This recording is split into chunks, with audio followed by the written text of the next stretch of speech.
ассалому алайкум катбонвони азиз, ба канали ман хуш омадед. бо хоҳиши сершумори шумо тарзи таҳияи торти мидовӣ. Медонед ки ин торт усулҳои пухтани гуногун дорад ва ҳар як катбоно тарзи таҳияи худашро дорад ва ман ҳам тарзи таҳияи худамро пешниҳод мекунам. дастуре ки ман ба шумо пешниҳод мекунам дастури дурусту дақиқ аст. ман тақрибан муддати чанд сол аст ки аз ин дастур истифода мебарам ва шукри худованд натиҷаи хуб мегирам. хуб, акнун дӯстони азиз шурӯъ мекунем. барои мо 200 грамм асал. асалро камакак широ гармки шуд, сода, як қошуқ сода меандозем. баъд реаксия мебарорад. анамихел нағзакак кофта меистем.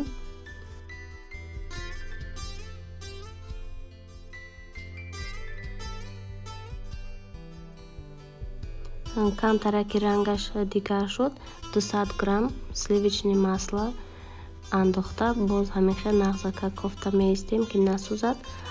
баъд аз он ки маска хуб омехта шуд, яъне ҳал шуд, баъд 250 грамм шакарро низ андохта хуб омехта мекунем.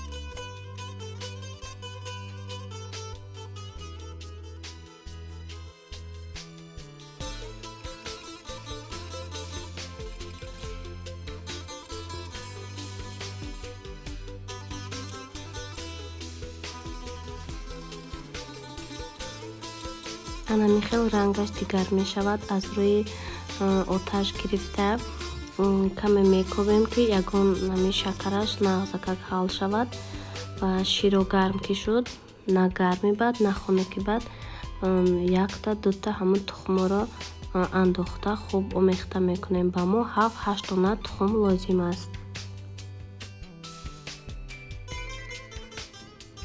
анакнун баъди тухмо орд меандозем. ордро метавонем бо чашм бинем. ман дар инҷо 1.5 коса орд андохтам.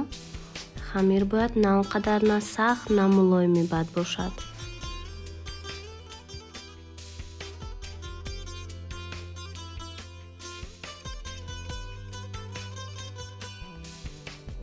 ана ҳамин тавр хамири мо тайёр шуд. ана акнун дар пергаменти бумага дар қафои лист ҳамхе кавлез кати 1 кавлез ё 1.5 кавлез ҳамхе андохта нағз тунук карда мепазем.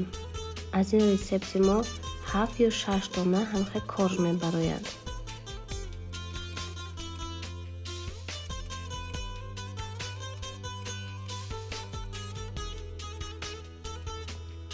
анакнун дӯстони азиз, дар инҷо мо заварной крем тайёр мекунем.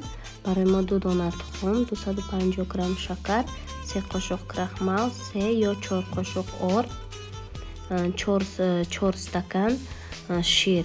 аввал дар инҷо мо 1 стакан ширро истифода мебарем.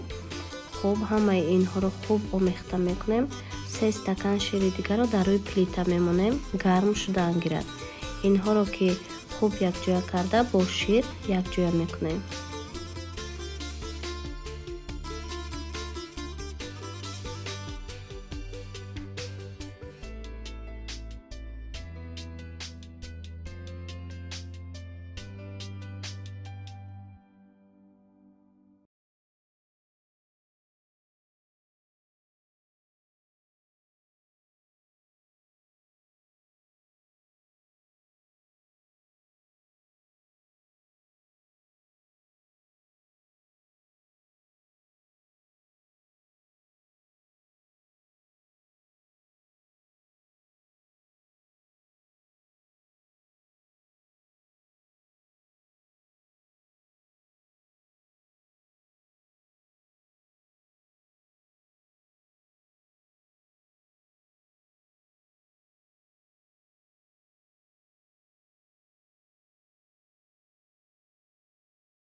анакнун дар ин ҷо заварнои крем мо тайёр шуд. Мемонем ки хунук шавад. Дар ин ҷо 500 грамм сливични масла 82%-ро хуб бо миксер лад мезанем, то сафед шуда нашад. Баъд 1 стакан сугӯшони молококати хуб омехта мекунем. Сафед ки шудан заварнои кремро кам кам андохта миксер мекунем.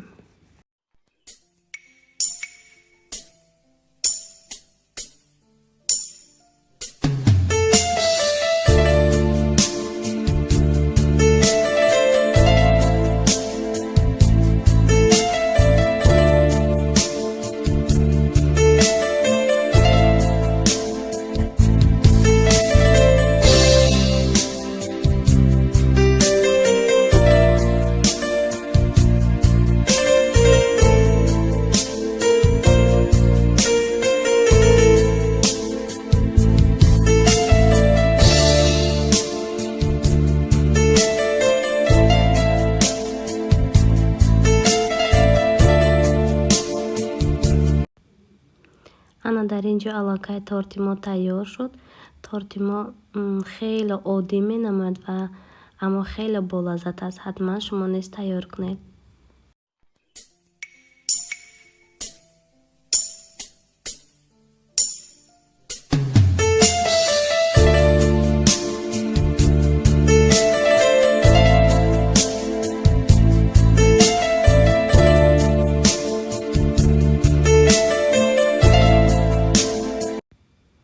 ана дар ин ҷо дӯстон каме барои фарзандон хӯрок тайёр мекунем.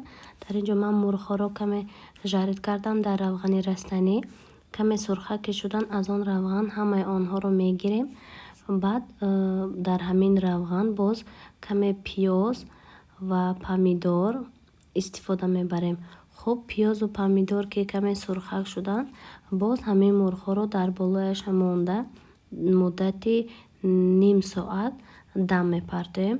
Дар ин ҳолат мурғҳо хеле ҳам хушмазза мепазанд, ҳам мулоим мешаванд.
хуб дӯстони азиз, мо дар ин ҷо ба меҳмонӣ омадем. Ба мо иштиҳои таом, ба шумо низ хушбахтӣ, сарбаландӣ мехоҳам.